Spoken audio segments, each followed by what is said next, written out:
Hey guys, good morning, welcome to my new video. तो guys, एक बार एक ब्राह्मण भगवान की किसी यात्रा में जाता है। काफी दूर चलने के बाद उसको एक किसान मिलता है। किसान ब्राह्मण को अपने घर ले जाता है और उसकी अच्छी सेवा करता है।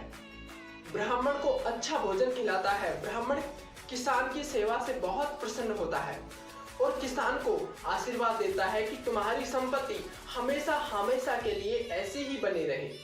ब्राह्मण की यह बात सुनकर किसान बड़े प्रेम से बोलता है, ये ज्यादा दिनों तक टिकने वाला वक्त नहीं है, एक दिन यह वक्त भी निकल जाएगा।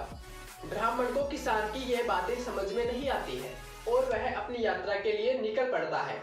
कई दिनों के बाद ब्राह्मण अपनी यात्रा से वापस लौट रहा था तो उस गांव में आते ही ब्राह्मण को वह किसान याद आ जाता है।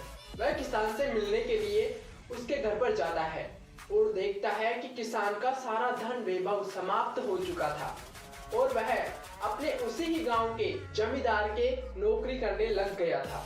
ब्राह्मण किसान से जाकर पूछता है कि यह सब कैसे हुआ। तब किसान ब्राह्मण से मुस्कुराकर बोलता है कि एक दिन यह वक्त भी निकल जाएगा, यह भी ज्यादा दिनों तक टिकने वाला नहीं है। ब्राह्मण किसान से कई देर तक बातें करता है और वहां से चला जाता है। कई वर्षों बाद ब्राह्मण फिर से यात्रा करने जाता है तो वह इस बार किसान से मिलता है तो किसान उस जमींदार की सारी जायदाद का मालिक बन चुका था। क्योंकि जमींदार के कोई संतान नहीं थी तो वह उस किसान को अपना सारी संपत्ति का मालिक बना देता है।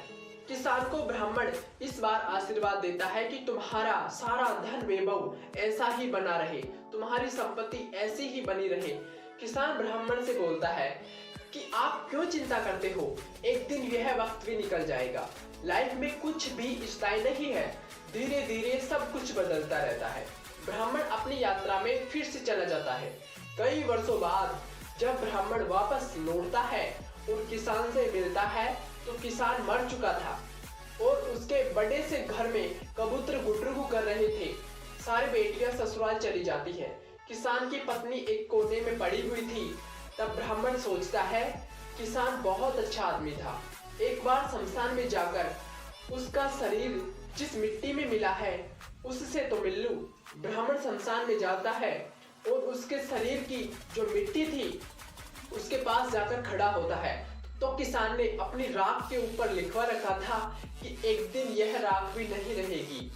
तब ब्राह्मण को समझ में आता है कि मैं तो सिर्फ नाम का ब्राह्मण हूँ, असल ब्राह्मण तो यह किसान था जिसने पहले ही अपने जीवन को अच्छे से समझ लिया था।